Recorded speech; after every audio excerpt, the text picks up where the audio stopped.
Karla, thank you so much for being here on She Will Not Fall. We're already laughing. Maybe we Thank started you talking so much for having me. again. So around here, we like to take from the social media trend how it started versus how it's going. So let's jump into how it started. Walk us through your story. Tell us a little bit about who you are. Yeah. Oh man. Okay. So, well, you already said my name is Karla. I was born in Lima, Peru. I lived there until I was 11 years old, and then I moved to the United States. And I was just having this conversation with someone. We moved to this itty bitty city in the middle of Ohio, and we didn't even fly into because the closest international airport is Detroit to me. And we didn't even fly into there. We flew right into the city. And I'm like, in the middle of winter. And it was freezing, you know? Yes. Anyway, I've been here for almost 20 years, which is unreal. I I grew up in a Christian household. From when I was a kid, my both of my parents are pastors, and when we moved here, things kind of shifted a little bit, you know, just like trying to figure out the whole church thing, but very much still in in a Christian household.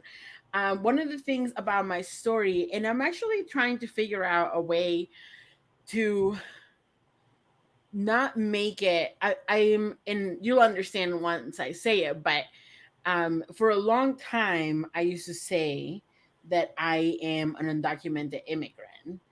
And while that statement is true, I realized how much of my identity was like tied to that. And Mhm. so now I say I am an immigrant who is undocumented. Mhm. Yes. Yes. You know? So I've lived pretty much my whole life in the US as someone who is undocumented, and that has shaped a lot of my worldview. Mhm. I know people can't see me, but I also identify as a fat black woman. And I reclaimed that term for myself because Yeah. when I was little, like it was the term that was used to bully me, right? And so then I was like, well, it's just a description of what I look like. And I love it. So I Yes. love who Yes. I am. It did not start that way. This is how it's going. This is not how it started. Yes. Let's see what else. Oh, and of course, I love Jesus very Yes. much. He's my favorite. Yes. I love it. So you said both of your parents were pastors. Kind of walk us what that was like. Walk us through what that was like growing up with two parents, not just one, but two parents who Yep. were pastors. So, my parents, I've always been impressed by this, especially when we were like, because I have a sibling. When we were younger, they did such a good job at having that what's the word I'm looking for? Balance Hmm. of making sure that we always knew that our family came first before the church. Um and so I think that shifted, or that, like, just like in my life, I always think, oh, I can put my family or my relationships before this institution, Hmm. which I'm really thankful for. Yes. um, but also, I loved being the pastor's kid at PK, just because I think, especially when I was a little girl, because it was like, like you get like privileges and things that other kids don't get, True.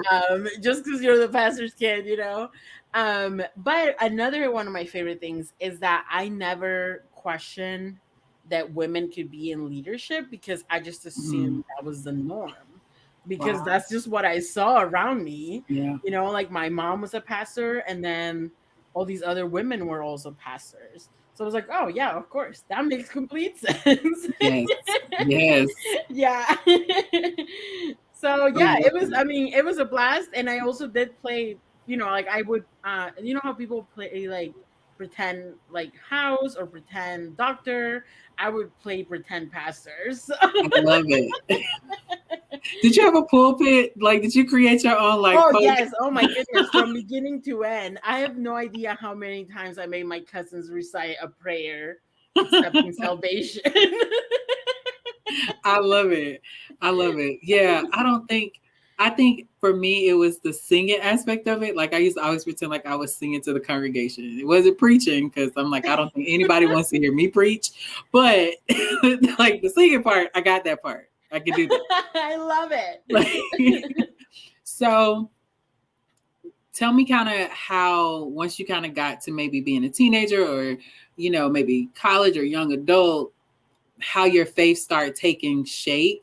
Because I think on one hand, like we've been with our parents, so both my parents are Mhm. ministers, so we've been with our parents, we kind of been in the church environment. But I think as we start to get older, like we start coming into our own faith and like what that Mhm. looks like. So kind of walk us through what that looks like for you as you start shaping kind of like your own faith and how you were presenting that to the world and what you really were believing. Yeah, absolutely. So the church that I grew up in was very, it was like non-denominational, but very um charismatic in a lot of ways. And so I didn't understand that the whole church didn't look like that. Mm. Because I was a little kid, so it was just like, this is my experience. So I'm assuming every other church is like this. And also because in Peru, um, there is like this interesting separation between saying you're Catholic and Christian. Christian meant you were Mm. Protestant. Wow. Yep. And so I remember kind of like pushing aside anything related to the Catholic Church.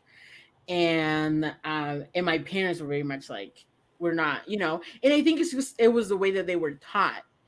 You know. And so I think now, and we'll get there, I guess, but we understand more of the connections there. Yes. Yes. um but anyway, when we moved here, we attended mostly Spanish speaking churches. And I would say they were all pretty Pentecostal, charismatic Pentecostal. The church that I grew up in my teens was such an interesting thing. I've been thinking so much about this. The tension of having, like, I would still see women in leadership, and like they were, like pastors and, in the denomination and everything. But at the same time, they had like a dress code, so like the long skirts, long hair, no makeup. And so just sitting in that tension of like, you're allowed to preach, but only if you look this way. Um, Yeah. and so of course during my teenage years, I remember being like, I want to wear ripped jeans.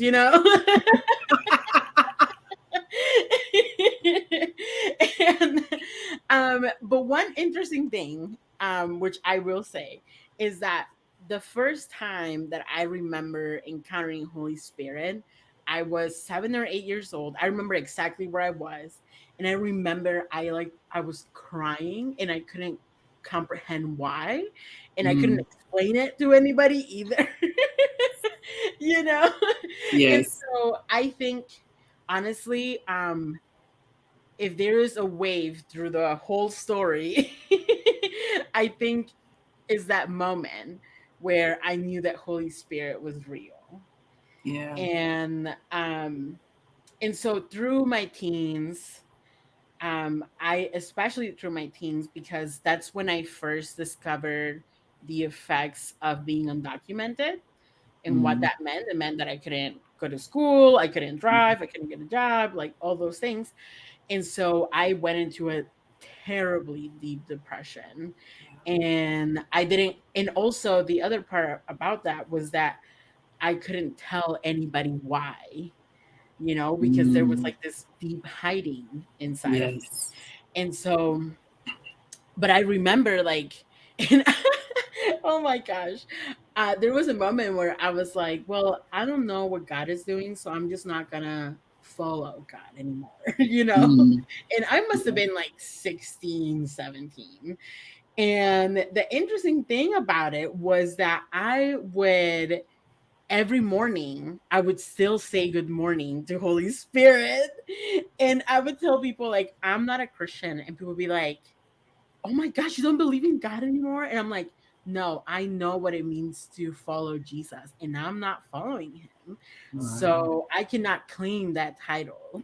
Mm. And anyway, but like I still had this like interesting connection with Holy Spirit. And Yeah. I remember like there were times where there were so many things that I know looking back I would have regretted. Like I would have been like, oh gosh. But I didn't do them because I felt this like intense connection to Holy Spirit. Yes. And Yes. so quickly after that, of course, I was like, no, I love Jesus. It's like I give in. I just do. Like I can't help. um but then of course it's my young adult years, and suddenly I found myself in the white evangelical church, and I had no idea that that is what it was. Literally, when you just said that, you was like, I just found myself in the white evangelical church. I just heard, don't. Because I Yes, know. truly, I think that's what I hear in my head too, honestly. Oh my gosh. So, Yes. how was that experience for you? How was that Whew. experience for you? Wow. So I will say this: the white evangelical church presents itself as being the church. There's no other option, right? And I think my brain, because remember what I said earlier, that I thought this is what the church looked like, and this is what I thought it looked like everywhere. Yes. When I saw the white evangelical church here, I was like, this is what church is like. Mm. That's what I thought church was like. And the interesting thing is that, of course, later on, I realized that the reason why the church back home looked like the white evangelical church was because of missionary work, Ding, which ding, was ding. because colonization. Yes. um, so when I first started coming around, which actually I think this year is like exact 10 years, maybe a little longer now, but um it was like, yes, this is what it's supposed to be like. But I didn't realize how much my body was holding at the time, of sometimes being the only person of color in the room, definitely the only. And I think like, because I am so multi-layer, so I'm like, sometimes there might be other people of color, but I'm the only one who is experiencing being an undocumented immigrant. Or sometimes I'm the only woman, I'm the only Afro Latina, I'm, like so many things. Yes. Yes. um, that it just never felt like I've never been in a room with people who fit the same exact demographic as me, right? And so, but I think I just got used to it, and I just assumed like this is normal. But then I realized that that's not, like, a straight white man can walk into any room and be like, and I see myself in this room very clearly. Yeah. I've never experienced that to this Yeah. day. you know Yes. um yeah, and so um yeah, I just did not realize what was happening, and I just kind of like believed and kind of like went with it, and a lot of it was very similar to what I grew up with, so I was like, Mhm. this makes complete sense. Right. And then I remembered clearly one day, it was a Sunday morning, and the pastor who was preaching says in the middle of a sentence, says, us as Americans and middle class people, and then keeps going with whatever else he's saying. And I remember thinking, oh, I get a pass. I don't have to do whatever he's saying because this sentence doesn't Not apply apply to me. Yeah. to me. Yes. you know? And then I thought, wait, then it can't be the gospel because Ooh. it doesn't apply to me. Like you're saying, you know, whatever it was, let's say it was like love your neighbor. Then if he's saying for Americans and middle class people, then I don't have to love my neighbor. And then I was like, Right. well, that doesn't sound right, you know? Oh my gosh. Yeah. And so I think that was maybe one of the first times where I had this realization of, oh, maybe I am not part of this group. Because if I was part of this group, this sentence wouldn't have like touched me the way that it touched me, right? And I wish I remember even what the rest of the sermon was about. I just remember that sentence, you know? Right. um yeah, so after that I think I started asking a lot more questions. I did a ministry internship in a very conservative um church ministry in Missouri, and which I was like, I'm just here to pray. And then I was like, wait, what is happening? Anyway, and I didn't know, I didn't know that. And I didn't know that so much of white evangelicalism was connected to the Republican Party. I just had no idea. Right. Because in the Spanish speaking church, it was always like, who's going to vote for immigration reform? you know? Exactly. And Yeah. most of us couldn't even vote. So, Yeah. whether we were, undocumented or green card holders, Right. So it was like, well, it's not like we can vote, but we're going for the guy who's going to pass immigration reform, Exactly. And so, anyways, so I didn't realize all of those things. I didn't know what I was in. And finally, in 2015 is when I was in that internship thing, and I again, had so many questions. I was like, I have a lot of questions. Why is everyone so like anti-LGBTQ? I don't know what's going on. It was the year the Supreme Court was making that gay marriage decision. So I was like, Yes. something is like, and everyone was like praying and fasting, and I was like, I am missing something. I don't know what. And I think another thing is that in a lot of these white evangelical spaces, there's this expectation that if you have a belief, you have to prove it first. Like you have to have Mm. this like, here are all these 10 books that I read about it, and here's what I think the Bible is saying about it. Let me pick and choose which verses are saying this. And then it's like I always had to like prove why did I believe something. Yeah. And I remember in that moment being like, I cannot explain to anybody why I think this is like not like something in me is just not like Yeah. registering. And I Yes. couldn't explain it. And so anyway, so after that, like again, I started asking more questions. I was like, where did all these beliefs come from? I don't know. And then in 2016, of course, I feel like a lot of people started the 2016, but mine is actually a little different. In 2016, my mom moved back to Peru, and because of her status, she can't come back. Because of Mm. mine, I can't go see her. Oh wow. And so, but we knew that when she was moving back. And the reason why she's moving back was because my grandma is sick and she needed someone to take care of her. And we knew like it was either going to be me or my mom. And so finally my mom was like, well, I'm going to do it. And so she did. Mhm. We had a lot of hard conversations, but I remember um, one day I honestly think I might have even like dreamt it, where I woke up and I was like, I know what we got to do. Like, one of us has to move, because Yeah. I was thinking of the verse in James, where it says, acceptable religion is to take care of the widow and the orphan. Mhm. And I just kept thinking, like, that is who my grandma is.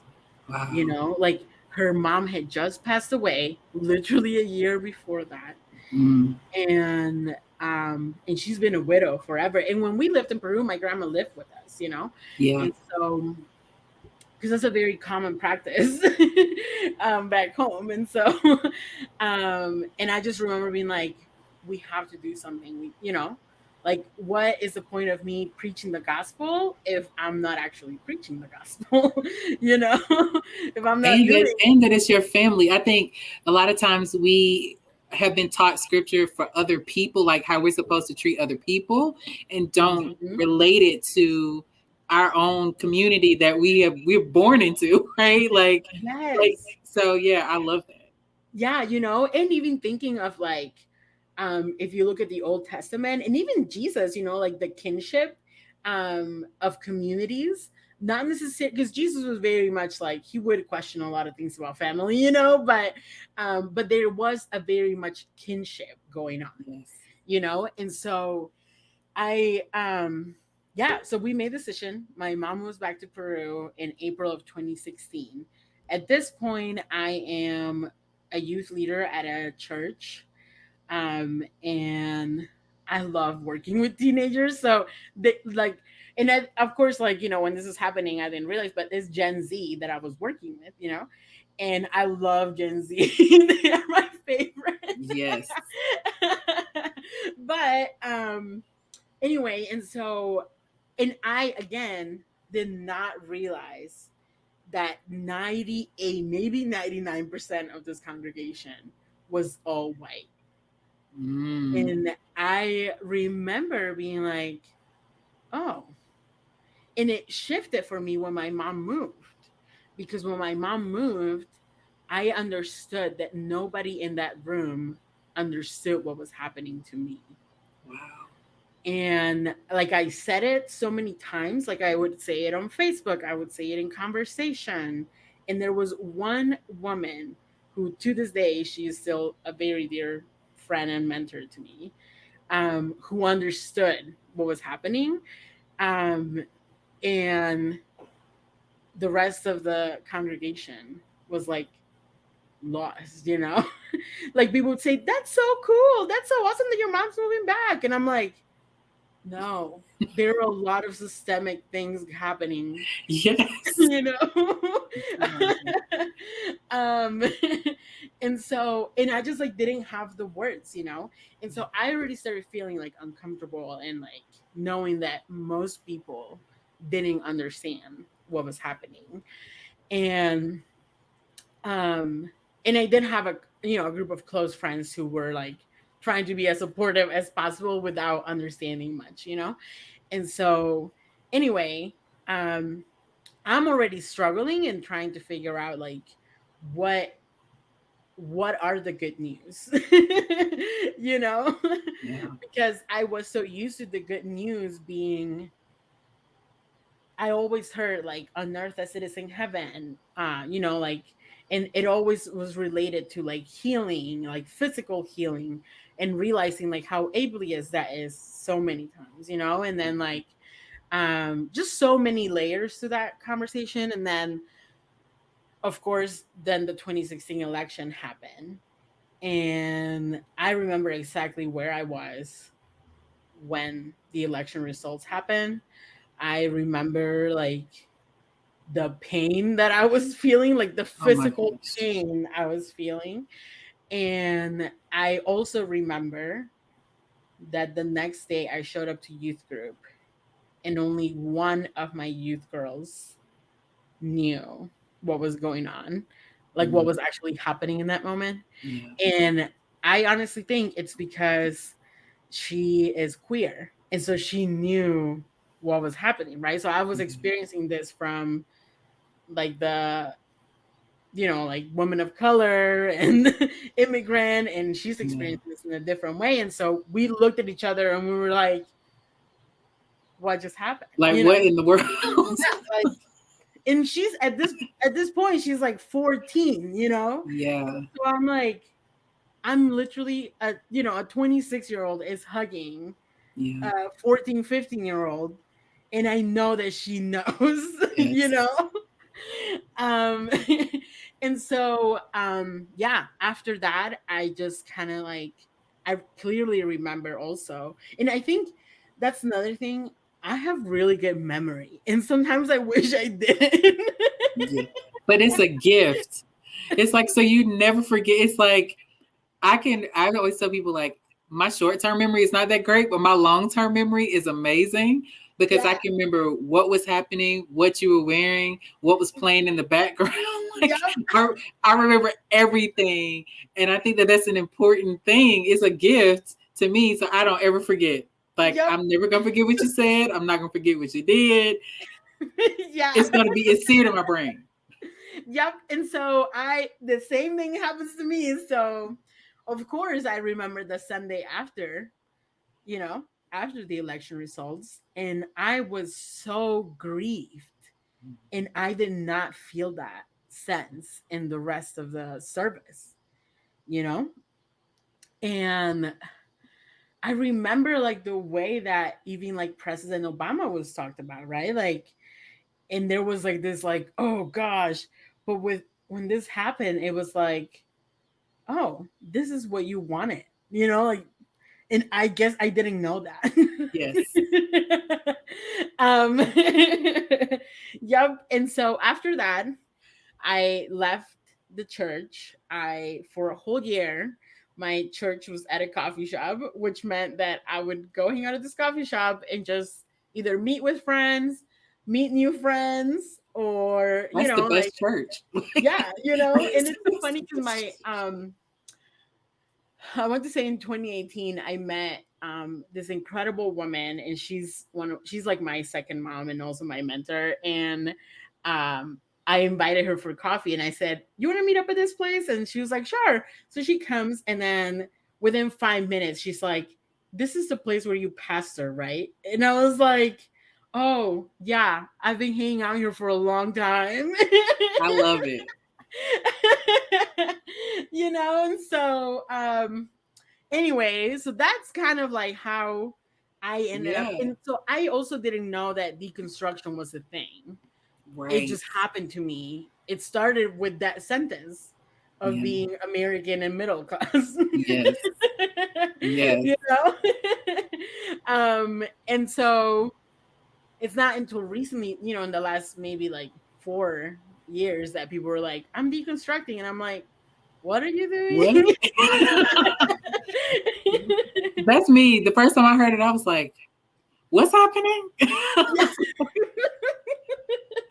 Not realizing that I was kind of going through that process. I just didn't have like language to really put behind it. And I was like, wait, say that again. What does that mean? But when somebody explained it to me, and I started listening to other people who were using that word and the terminology, and I was like, oh, that's what I'm doing. Yeah, it's so funny, because I left church and then I started working at one. That's a completely different story. Also a white evangelical church. But which I'm like, why did I do that? I don't know. But here we are. Anyway, I remember being like, after I left that position and lots of things happened, I was at a restaurant and I said, can I have this burger, but can you make it deconstructed? And the server was like, what? And I was like, oh gosh, I'm so churchy even when I'm not going to church.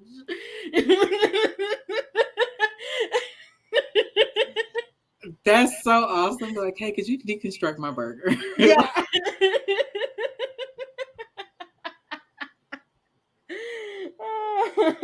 I love that so much. I was like, oh God.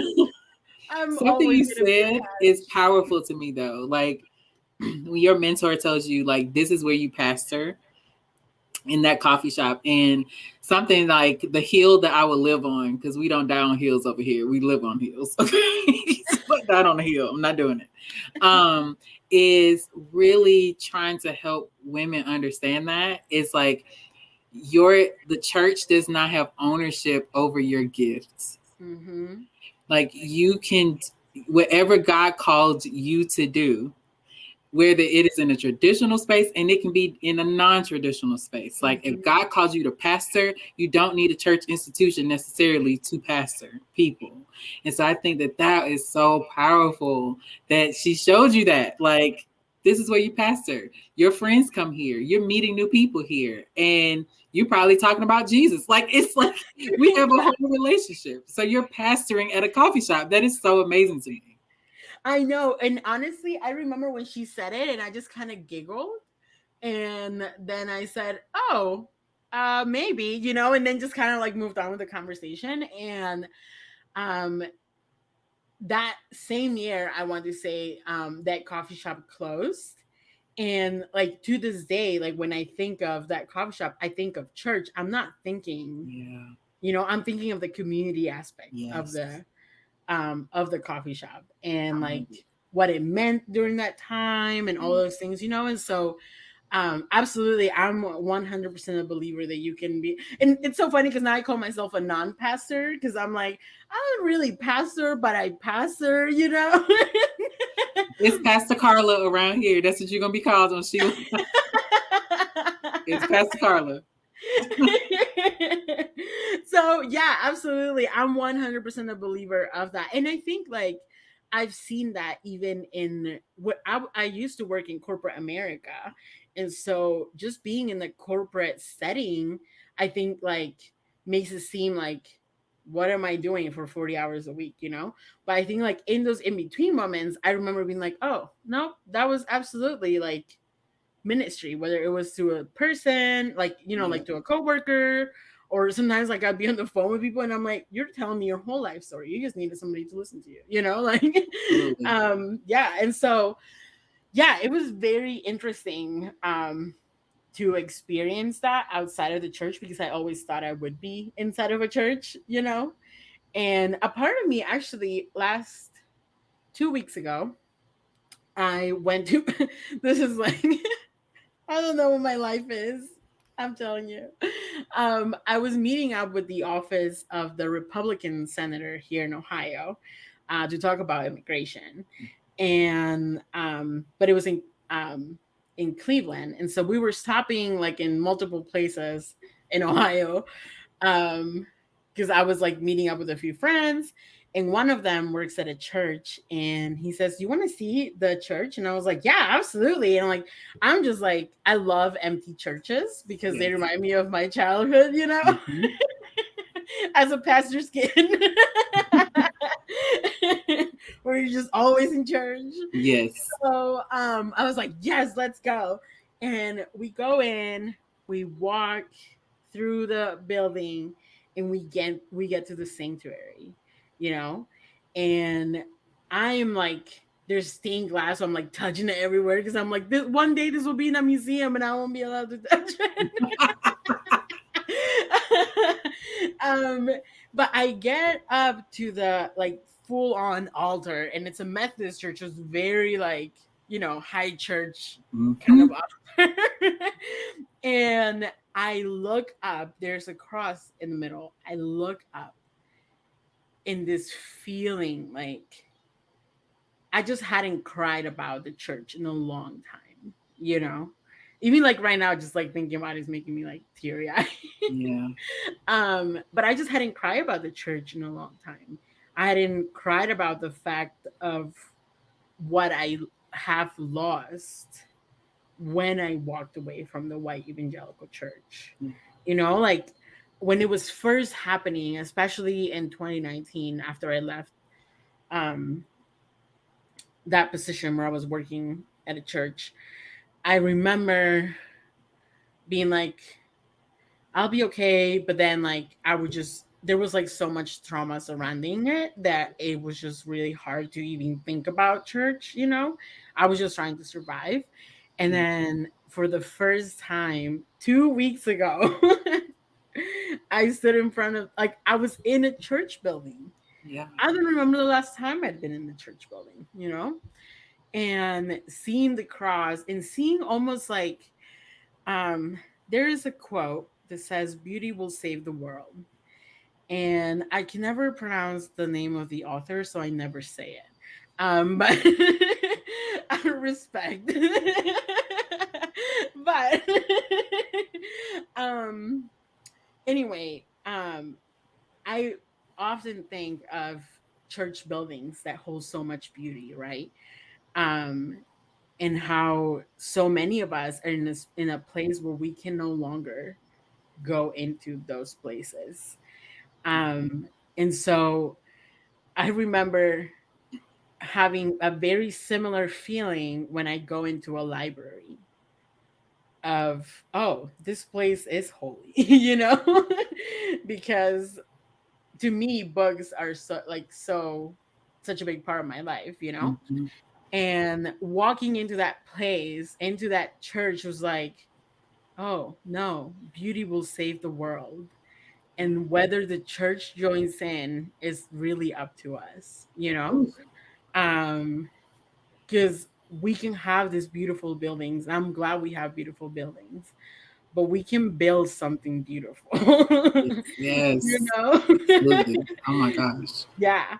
And Yeah. so, and I was like thinking of like, if I can never walk into a church ever again, I can go into nature and know that creator is there. I Yes. can go to a library and know the creator is there. Like, where do I find beauty in the world that Yeah. gets me to that moment? But yeah, experiencing that like grief over the church was, I was taken aback by it. I was like, am I crying? And one of my friends is like in the back playing the piano, and I'm like, this is a lot. I need to walk away. Yeah. you know And I don't think a lot of people realize that. Like when you make the decision and you kind of walk away, um, it's a grieving process. It is Mhm, literally because a lot of times that's the only community that mhm. some people have had. That is the place where you went for, spiritual nourishment. Like when you've been on E, like, and you come Yeah. into that space. And so you're like, oh my gosh. And you think about what the church could really be like, and then you Mhm. know that it wasn't. And it's like Yeah. that in itself makes you sad. So it took me probably all last year to just kind of get rid of a lot of the anger that I felt, Mhm. the mistreatment that, I felt, and all of that. And so now I'm in a place where I see the church is so much bigger than that building, like you were saying. And there's so many other places to me now that are sacred because, Yeah. oh, like you're saying, God is there. Like it's like God is there. And so it really kind of opened my mind up to just more than this building.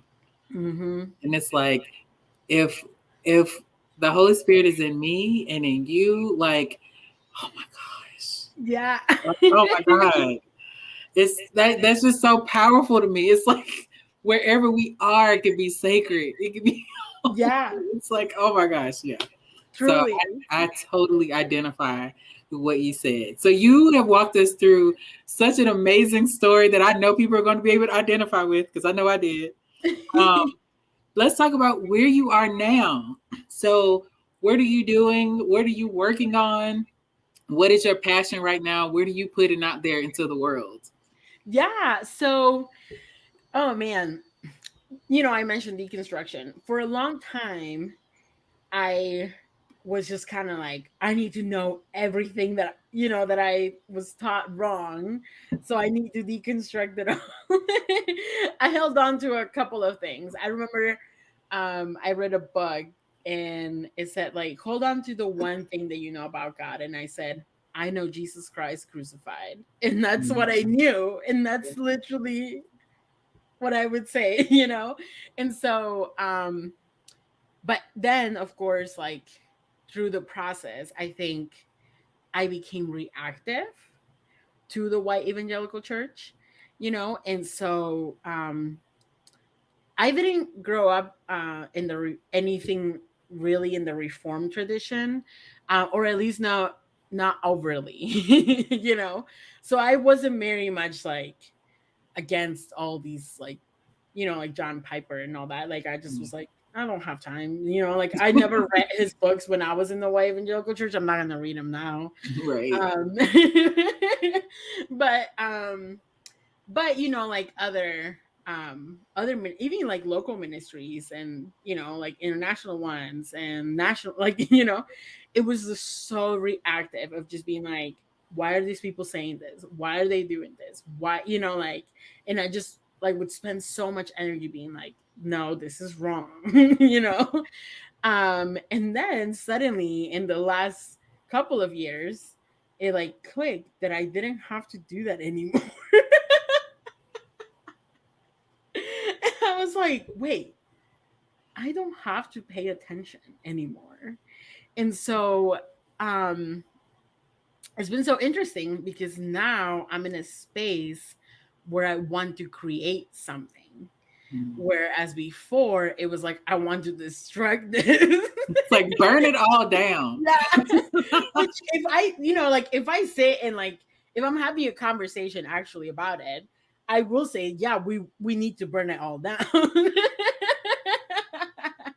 um you know, but I think now I'm in a space where I wonder what would it look like for and I always like picture myself because not very many places will ever center me, right? Like all of my identities combined. As a Black woman, as a Peruvian woman, Afro Peruvian, you know, like all those things, as a fat woman. And so I always think, like, what would I want to be a part of? You know, somewhere where like Black women are center, somewhere where immigrants are like feel like they're being welcome, you know? And so now I'm just trying to create those spaces. I'm trying to figure out different ways, whether it's through book studies. I'm working with, actually, we're launching this fall. It's this brand new organization called CUNY, and it's going to be for disabled, queer women of color. I know, I'm so excited. So that's where I'm spending a lot of my energy of, you know, like trying to figure out programming and what would it look like. Yeah, so I'm imagining anti-racist spaces. I'm imagining, you know, where would a disabled woman of color feel welcome? And just I'm I want to picture like the most inclusive space in the most like real way, not like diverse, like we want you here, but we don't really care about you. In the most like, no, we want to be with you and how, you know, and we want to do things together. Yeah. That's where I'm picturing all the time. Yes. You know, in whether, and I honestly think at one point that will include the more like the idea of a more traditional church. um it's just not looking that way right now. You know. And One day that's I okay. hope so.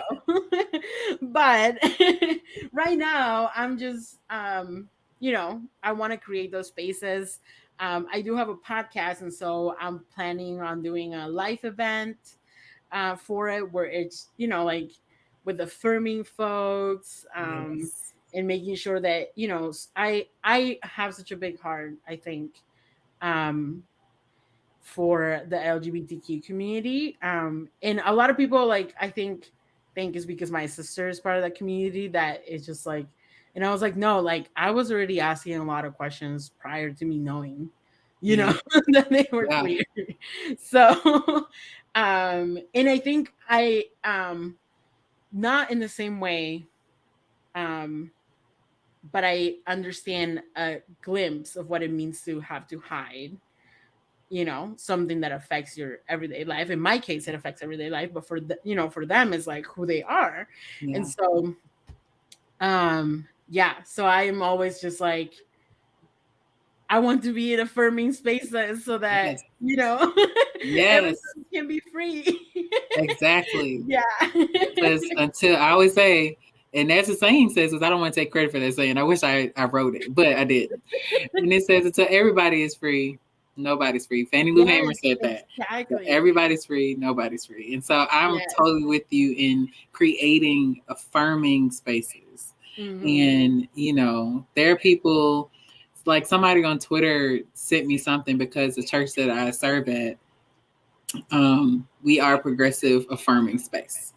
And that's one of the things I love. And they sent me this thing like, oh, he sent me this video of like the churches that you should avoid that say they're progressive and affirming. And I was like, what was your point in sending this to me? Like, leave me alone. Like, okay, so if you don't want to do that, that's fine. If you don't want it to be an affirming space, that's fine. But over here, we're going to be affirming. Like, nothing's changing. Like, you just wasted a whole tweet on sending that to me. I don't even understand. The energy is. I just think, like, I 100% believe. Have you watched the show Ted Lasso? If you haven't, I think you would really like it. I'm gonna add it to my list. But it's about this like American coach who goes to England to coach football or soccer, you know. He has no idea what he's doing. But he said in the middle of it, he said, I believe in hope. I believe in belief. And I was like, yes, that's me, you know, because I 100% believe that there is healing and it doesn't have to be inside of a building anymore, you know, because I think all of creation is crying out for healing at this moment in time, you know, and so I'm like, okay, then let's do it in creation, you know, like let's do it in community, whether it is at a coffee shop or at a book study or, you know, at anything on a Zoom call. Yes. Anything. Because I think there is healing. And that is like one of the biggest things that I would say I spend a lot of my time on is I love to read. And so even like the last few years, I've been doing a lot more like anti-racism stuff, which I love. I love talking about anti-racism and I love educating folks on it and, you know, on the history of racism and the history of this country.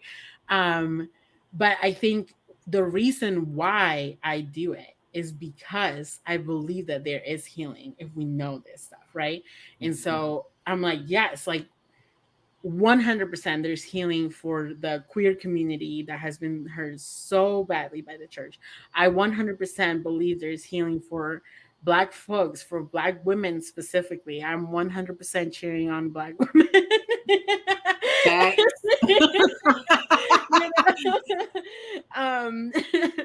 So yeah, I'm like, yeah, it's like there is healing. Like in this moment of time, there is so much hurt and I will never dismiss that and I will never diminish it because it's real and valid, but there is also so much healing on the other side. Yes, absolutely. So because you're working on so many amazing things, how can people support you? How can they follow what you're doing? What can they do? Yeah, so I'm mostly active on Instagram at Dear Karla. And then my website is also the dearkarla.com. So that's where I like write every once in a while. But yeah, and then usually like if I do anything, that's where I will, you know, on Instagram is where I will post it. I love it. She posts on Twitter too, y'all. She's trying to act like she just do Instagram. No, she does Twitter too. And the threads be everything. Okay, but I never talk about Twitter because I feel like I'm so silly on there. Like, but that's what I love. Because this shows so a different side. Like it's the other side of your personality. Like you're such a fun person. So like I would say I spend most of my time just laughing. Like I know that I'm like, I think I'm so funny. Like you know, so I'm like, I will be laughing at myself, but I'm laughing. I love it. I love that. Like I'm random in that way too. I'm just by myself and I just burst out laughing because I just thought of this great joke or I just said something really stupid out loud, but it was amazing to me. Yes. And I'm like, it's a shame nobody else is around to hear that because that was awesome. And I'm just in this fit of laughter. I love that. We gotta hang out in person. Yes. Get back together. Oh my gosh, at a coffee shop, because I feel like Yes. get coffee. Yes, absolutely. Karla, I am so grateful to you for being vulnerable and, sharing your story and encouraging us along the way in this conversation. And there were some good nuggets in there that I know people are going to take and glean from. So just thank you for being on the podcast. And Thank you for having me. I'm of so course. excited for you and this everything you're doing. Oh, thank you. So I'm hoping, like I say, I want women and men to listen to this podcast because I think, especially men, I want them to listen to hear what women are doing and to hear how they can support women. Don't say that, oh, I'm pro woman, I'm an ally, and you don't support women, and especially women of color. Mm-hmm. That part. Yes. So yeah, That part. that part.